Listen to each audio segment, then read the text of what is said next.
हाँ भाई, आज +1 फिजिक्स है, यूनिट नंबर 2 है काइनेमेटिक्स। इसके अंदर हम आज करते हैं इक्वेशन ऑफ मोशन। अब इक्वेशन ऑफ मोशन है वो दो तरीके से हम निकाल सकते हैं। एक है by calculus method, mean integration method, और दूसरा मेथड होता है ग्राफिकल मेथड। एक और मेथड भी होता है, एक जनरल मेथड होता है जो कि आप 9th स्टैंडर्ड में पढ़ रखे हो उसको। लेकिन आज हम डिस्कस करेंगे equation of motion by calculus method, mean integration method. ठीक है, तो इसके अंदर देखो सबसे पहले equation of motion by calculus method. कौन से मेथड से हम सोल्व करेंगे इसको? कैलकुलस मेथड से सोल्व करेंगे। कैलकुलस मीन इंटीग्रेशन मेथड से। तो सबसे पहली इक्वेशन है v is equal to u plus a. इसको हम बोलते हैं वेलोसिटी टाइम रिलेशन। इसका दूसरा नाम है, जैसे v is equal to u plus में t है, इसका दूसरा नाम क्या है? Velocity time relation. मतलब एक ही बात होती है, लेकिन कई बार पेपर में क्या होता है, वेलोसिटी टाइम रिलेशन के नाम से आ जाता है। वो कहेंगे we derive the velocity time relation by help of the calculus या इंटीग्रेशन मेथड। तो उसमें बच्चा कंफ्यूज हो जाता है, वेलोसिटी टाइम रिलेशन से कौन सी होती है? वेलोसिटी और टाइम इसके अंदर एक्सेलरेशन सभी में मिलेगा, तो ये वेलोसिटी टाइम रिलेशन है। तो इसके अंदर हम क्या करेंगे? We know that a equal to क्या होता है? डीवी अपॉन में डीटी। ये जो फार्मूला लगता है ये वेरिएबल एक्सेलरेशन के लिए लगता है। ठीक है, वेरिएबल एक्सेलरेशन के लिए अप्लाई करते हैं। लेकिन जो इक्वेशन है ऊपर जो आपको दिखाई दे रही है इक्वल टू u प्लस में t, ये यूनिफॉर्म एक्सेलरेशन के लिए अप्लाई की जाती है। यूनिफॉर्म एक्सेलरेशन या यूनिफॉर्म रिटार्डेशन। एक्सेलरेशन मानी एक्सेलरेशन पॉजिटिव मीन एक्सीलरेट बोलते हैं, उसको एक्सेलरेशन बोल देते हैं। और रिटार्डेशन यानी a बराबर नेगेटिव, यानी acceleration is equal to negative का दूसरा नाम रिटार्डेशन या डी एक्सेलरेशन। तो ये यूनिफॉर्म एक्सेलरेशन या यूनिफॉर्म रिटार्डेशन के लिए अप्लाई की जाती है इक्वेशन। लेकिन ये this equation has been used to find out the variable acceleration. ठीक है, और इसके अंदर dv ये फार्मूला क्या बन जाएगा? dv इज इक्वल टू, देखो dv is equal to a into में dt। एक और चीज मैं बता देता हूं, एक्सेलरेशन टाइम का जो ग्राफ बढ़ता है, एक्सेलरेशन टाइम का जो ग्राफ बढ़ता है उसके अंडर में जो एरिया आता है वो किसके बराबर होता है? Equal to change in velocity. तो change in velocity can be find out by ये area under the acceleration time graph. चलो आगे देखते हैं। इसके बाद में करते हैं एंड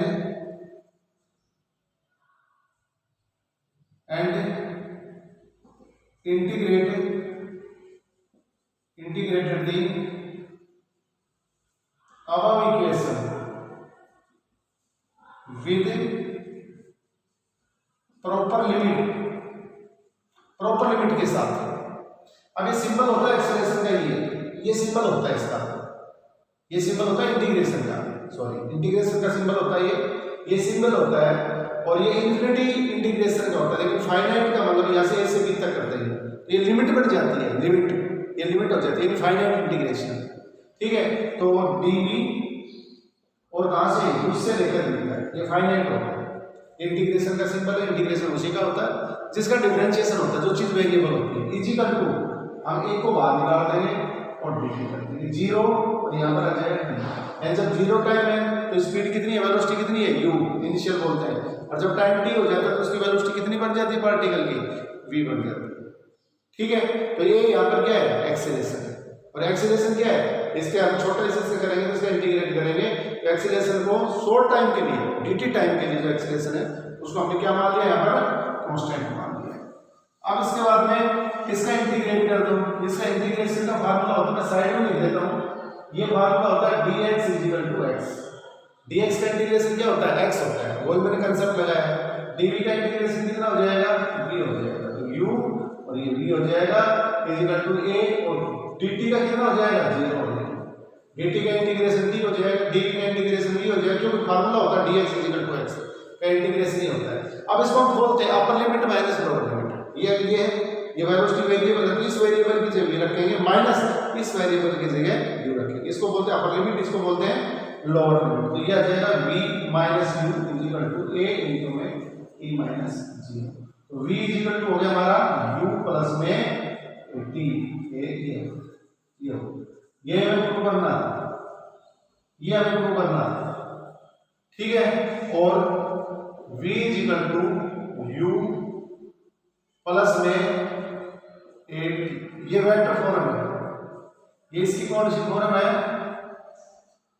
वेक्टर फॉर्म, ये देखो वेक्टर फॉर्म है। वेलोसिटी वेक्टर क्वांटिटी होती है, वेलोसिटी ये final velocity, initial velocity, acceleration एक वेक्टर क्वांटिटी होती है। तो इक्वेशन ऑफ मोशन के अंदर वो पेपर पूछ ले भाई u equal to v equal to u plus में 18, ये वेक्टर के टर्म में लिख सकते हैं, नहीं लिख सकते हैं, ये वेक्टर के टर्म होते हैं, बिल्कुल वेक्टर फॉर्म होती है। तो आपको तो यहां तक प्रूव करना है। v इक्वल टू क्या होता है फार्मूला, u प्लस में 18, ये फर्स्ट इक्वेशन है। कौन सी इक्वेशन है ये, फर्स्ट इक्वेशन है इक्वेशन ऑफ मोशन की। अब उसके बाद हमें कौन सी करनी है, सेकंड करनी है। देखो सेकंड इक्वेशन क्या है, सेकंड बताता हूं।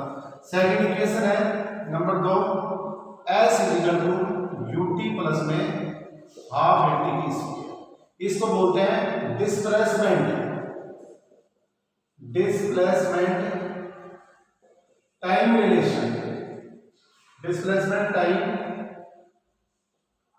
रिलेशन, इसको बोलते हैं डिस्प्लेसमेंट टाइम रिलेशन बोलते हैं। दूसरा नाम है इसका displacement time relation. Displacement time relation भी कह सकते हैं, पोजीशन टाइम रिलेशन भी कह सकते हैं, डिस्टेंस टाइम रिलेशन भी कह सकते हैं। क्योंकि मोशन इन स्ट्रेट लाइन के अंदर मैंने पहले बता दिया था आपको, मोशन इन स्ट्रेट लाइन के अंदर क्या होता है, magnitude of displacement is equal to distance, ठीक है। हमेशा डिस्प्लेसमेंट का मैग्नीट्यूड डिस्टेंस से छोटा होता है, डिस्टेंस हमेशा, distance always greater than the magnitude of displacement except motion in straight line. एक केस को छोड़कर, जब कोई भी पार्टिकल एक स्ट्रेट लाइन में मूव करता है, टर्न होकर वापस नहीं आता, उस केस में डिस्टेंस और डिस्प्लेसमेंट दोनों क्या होते हैं, बराबर होते हैं। Otherwise distance always greater then the magnitude of displacement. ऐसा कोई केस नहीं है जिसके अंदर डिस्प्लेसमेंट तो बड़ा हो और डिस्टेंस क्या हो, छोटी, ऐसा नहीं हो सकता। तो डिस्टेंस हमेशा डिस्प्लेसमेंट से क्या होती है, बड़ी होती है, एक केस में बराबर होती है, और मोशन इन स्ट्रेट लाइन। इसलिए इसको हम बोल सकते हैं पोजीशन टाइम रिलेशन भी कह सकते हैं, डिस्प्लेसमेंट टाइम रिलेशन भी कह सकते हैं, ठीक है। xt टाइम रिलेशन भी कह सकते हैं, x में पोजीशन ही होती है, ये कह सकते हैं, और डिस्टेंस टाइम रिलेशन भी कह सकते हैं। अब इसके अंदर देखो आप, we know that v is equal to dx upon dt, ये रिलेशन होती है, वेलोसिटी किसके बराबर होती है, dx upon dt। ये हमें पता है वेलोसिटी है वो डिस्प्लेसमेंट का फर्स्ट डेरिवेटिव है, d upon dt डिफरेंशिएशन होता है, ठीक है। तो इसको फर्स्ट डेरिवेटिव बोलते हैं, d की स्क्वायर अपॉन dt की स्क्वायर, d की स्क्वायर अपॉन dt की स्क्वायर को सेकंड डेरिवेटिव बोलते हैं, d की पावर 3 बटे dt की पावर 3 को हम थर्ड डेरिवेटिव बोलते हैं। डेरिवेटिव है डिफरेंशिएशन, तो एक बार डिफरेंशिएशन करोगे उसको फर्स्ट डेरिवेटिव कहते हैं, दो बार डिफरेंशिएशन करते हैं उसको सेकंड डेरिवेटिव बोलते हैं, और तीन बार डिफरेंशिएशन करते हैं उसको थर्ड डेरिवेटिव बोलते हैं।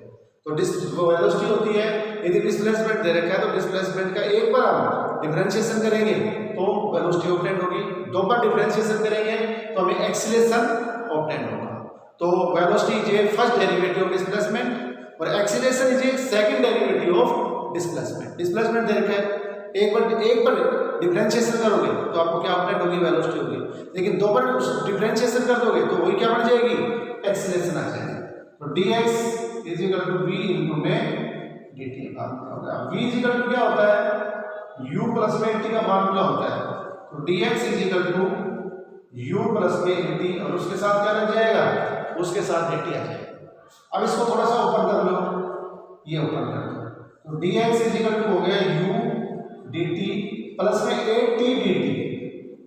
अब नीचे लिख दो बाई इंटीग्रेशन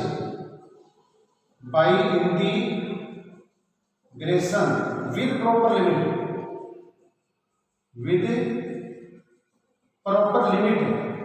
भाई इसकी लिमिट है, उसके साथ डिस्प्लेसमेंट है तो डिस्प्लेसमेंट की लिमिट, टाइम है तो टाइम की लिमिट, ठीक है। तो विद किससे क्या करेंगे, इसका विद प्रॉपर लिमिट के साथ इसका हम डिफरेंशिएशन करेंगे।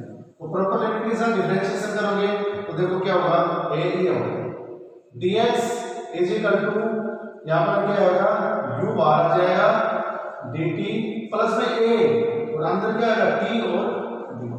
कहां से लेकर, 0 से लेकर s तक, यहाँ पर कर देंगे 0 से लेकर t तक, और यहाँ पर भी 0 से लेकर t तक। मैंने पहले बताया था जिसका डिफरेंशिएशन होता है इंटीग्रेशन उसी का होता है।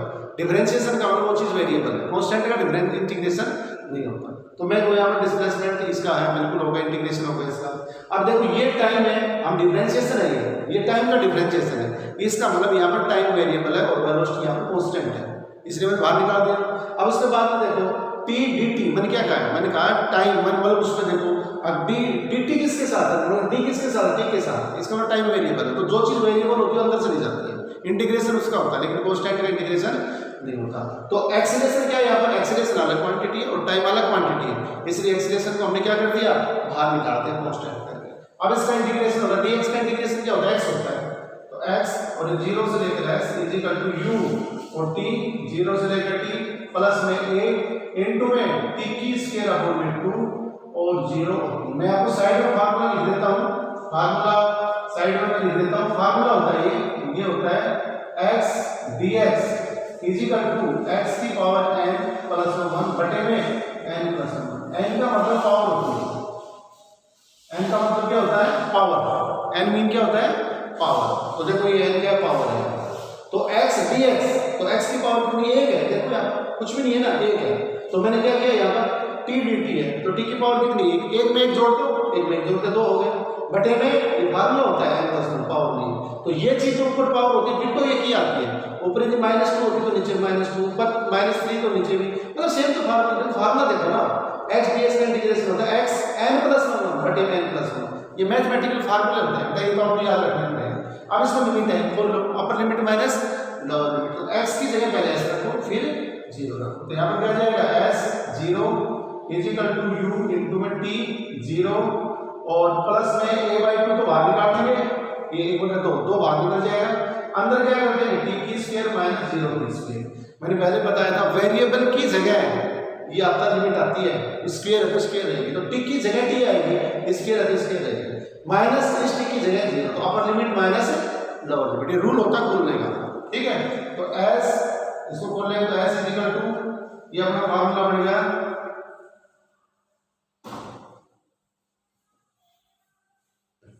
s is equal to ut plus में a/2 इनटू में t की स्क्वायर, ये हो गया s is equal to ut plus में हाफ a t की स्क्वायर। ये देखो ये हमारा फार्मूला है, ये साइन इक्वेशन थी, ये मैंने निकाला, और ये भी वेक्टर फॉर्म होती है, s ऊपर एरो लगा दो, u पर एरो t पर एरो नहीं, टाइम स्केलर क्वांटिटी होती है, और ये क्या है, वेलोसिटी वेक्टर क्वांटिटी होती है, प्लस हाफ a और t की स्क्वायर, ये इसकी वेक्टर फॉर्म है। पूछ रहे भाई ये इक्वेशन है, ये क्या वेक्टर फॉर्म होती है, बिल्कुल वेक्टर फॉर्म होती है, वेक्टर। तो इसको ऐड करने के लिए कौन सा लगा सकते हैं, वेक्टर लगा सकते हैं। देखो s is equal to u एक वेक्टर क्वांटिटी है, इसलिए मैंने एरो लगाया है, t का निशान, ये सिंबल होता है वेक्टर का, क्लास में मैंने बता रखा है। ut प्लस में एक्सीलरेशन टाइम स्केलर क्वांटिटी है, तो इसका मतलब फर्स्ट इक्वेशन भी वेक्टर फॉर्म में लिख सकते हैं, सेकंड इक्वेशन को भी हम किस में रख सकते हैं, वेक्टर फॉर्म में रख सकते हैं, ठीक है। तो इक्वेशन होगी। अब तीसरी इक्वेशन है आपकी, वो मैं बताता हूं, कैलकुलस मेथड से चल रहा है, इंटीग्रेशन मेथड। कैलकुलस का मतलब क्या होता है, इंटीग्रेशन मेथड।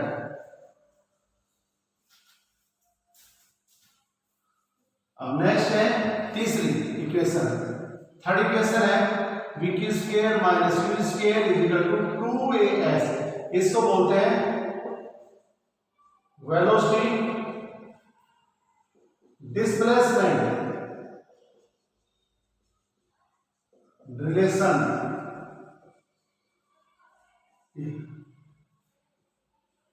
इसको बोलते हैं velocity displacement relation, velocity displacement relation या वेलोसिटी पोजीशन रिलेशन या वेलोसिटी डिस्टेंस रिलेशन। तो इसके अंदर आप करो, we know that acceleration is equal to क्या होता है, फार्मूला dv अपॉन में dt, पीछे कर रखा है एक्सीलरेशन का, तो ये फार्मूला होता है। अब इसके अंदर आपको क्या करना है, इसमें डिस्प्लेसमेंट नहीं वेरिएबल देखो, तो किससे मल्टीप्लाई कर देगा, dx से मल्टीप्लाई कर दो, dx से डिवाइड कर दो, dv अपॉन dt इनटू में dx अपॉन में dx। देखो इक्वेशन को मैंने राइट साइड को dx से मल्टीप्लाई कर दिया, dx से डिवाइड कर दिया, इक्वेशन में कोई इफेक्ट नहीं पड़ा है, हमारी प्रॉब्लम जरूर सॉल्व होगी। तो यहाँ पर हम क्या करेंगे, dx अपॉन में ये आ जाएगा अपना।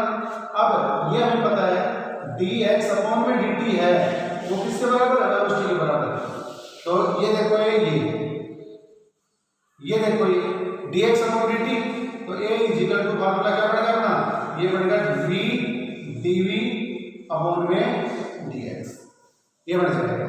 इस साइड में क्या हो, a dx is equal to v dv, ये इक्वेशन बन गई, ये इक्वेशन। अब हमें इससे क्या करना है, अब इसका इंटीग्रेशन करना है, तो bye integration with proper limit, proper integrate कर दो अब इक्वेशन का, दिस इक्वेशन का इंटीग्रेट कर दो किसके साथ, विद प्रॉपर लिमिट के साथ, आपका आंसर आ जाएगा। अब आगे देखो इसमें a बाहर हो गया, dx is equal to integration v dv, क्योंकि यहां पर हम इंटीग्रेशन कर रहे हैं, यहां पर वेरिएबल कौन है, x वेरिएबल है, और वहां पर क्या वेरिएबल है, वेलोसिटी वेरिएबल, जिसके साथ d होता है ना वो वेरिएबल चीज होती है, इंटीग्रेशन उसी का होता है जो चीज वेरिएबल होती है। तो कहां से करेंगे, 0 से लेकर s तक, और यहां पर क्या करोगे, u से लेकर v तक, यानी जब जीरो डिस्प्लेसमेंट है उस टाइम इसकी स्पीड u है, ठीक है। अब जब डिस्प्लेसमेंट कितना s है तो उस टाइम इसकी स्पीड कितनी हो जाती है, वेलोसिटी कितनी हो जाती है, v। अब इसको कर लो, ये हो गया अपना x, dx का इंटीग्रेशन क्या होता है, x होता है, ये निशान होता है इंटीग्रेशन का, निशान होता है इस तरह से l r जैसे s जैसा होता है, देखो ये होता है ऐसे ऐसे, और इसको थोड़ा बड़ा कर दो ऐसे, पकड़ के दोनों साइड से ऐसे खींच लो ऐसे, तो ये क्या बन जाएगा, that is symbol of integration. किसका सिंबल होता है, ये इंटीग्रेशन का होता है, इसको बोलते हैं लिमिट, ये लोअर लिमिट है, ये अपर लिमिट है, मतलब इंटीग्रेट कर रहे हो आप कहां से कहां तक, इनिशियल से लेकर फाइनल तक। और आप ऑब्वियसली इसमें नहीं लिखेंगे तो उसको बोलते हैं इन्फिनिटी इंटीग्रेशन, उसका पता ही नहीं कहां से कहां तक, हमें तो नहीं पता है, लेकिन लिमिट लगा देंगे तो उसको बोलते हैं फाइनाइट इंटीग्रेशन या इंटीग्रेशन विद लिमिट। तो ये आ जाएगा अपना, अब ये है v तो अंदर रखना है क्योंकि हम किसके रेस्पेक्ट में कर रहे हैं, वेलोसिटी के रेस्पेक्ट में, तो जितनी भी वेलोसिटी सब अंदर रहेगी, तो अंदर क्या हो जाएगा, ये हो जाएगा इंटीग्रेशन, इंटीग्रेशन होता है इसका निशान हट जाता है, ब्रैकेट का निशान हट जाता है, तो v की स्क्वायर अपॉन में 2, मैथमेटिकल अभी जस्ट फार्मूला बताया, x dx, इसकी पावर देखो 1 है तो पावर में 1 जुड़ता है, बटे में पावर में 1 जुड़ता है, तो ये रियल, ये भी वैसे हम बताया ये सेम होते हैं, ये -2 है, ये भी -2 आएगा, यहाँ पर -10 है तो -10, 5 है तो जितना भी है वो देखो वो कब आता है, तो यहाँ से क्या करना है, ये u और ये v हो गया। अब इसको खोल लो, ये 0 से लेकर s, तो यहाँ पर करेंगे तो ये क्या हो जाएगा, s - 0 is equal to 1/2 v की स्क्वायर माइनस u की स्क्वायर हो गया। अब देखो a s is equal to, यहाँ पर अब हमारा ये हो रहा है, a हो रहा है इसके अंदर, एक्सीलरेशन a सही है, ठीक है, इस साइड में है तो ये आ जाएगा, ये इसको दो इस साइड में कर दो, और ये आ गया v की स्क्वायर माइनस, ये 2 है ना, 2 इसको इस साइड में करते हैं, 2 को इस साइड में कर दिया तो 2a, तो ये फार्मूला बनेगा v की square minus u square is equal to 2as, ये तो चीज प्रूव करके दिखाएंगे बस भाई, यही तो निकालना था, ये इक्वेशन ऑफ मोशन होती है, ये इक्वेशन ऑफ मोशन कौन सी इक्वेशन ऑफ मोशन है, डिस्प्लेसमेंट और वेलोसिटी रिलेशन है, वेलोसिटी डिस्प्लेसमेंट रिलेशन है, इसको वेक्टर फॉर्म में लिखना है तो देखो v dot v minus u dot u is equal to 2a dot s, ये है वेक्टर फॉर्म, ये है वेक्टर फॉर्म। लेकिन आगे हम प्रॉपर्टी पढ़ेंगे, डॉट प्रोडक्ट, इसको डॉट बोलते हैं, डॉट, और डॉट प्रोडक्ट एक स्केलर क्वांटिटी है, but this equation is in scalar form, is in scalar, scalar के अंदर है, कारण क्या है, ड्यू टू डॉट प्रोडक्ट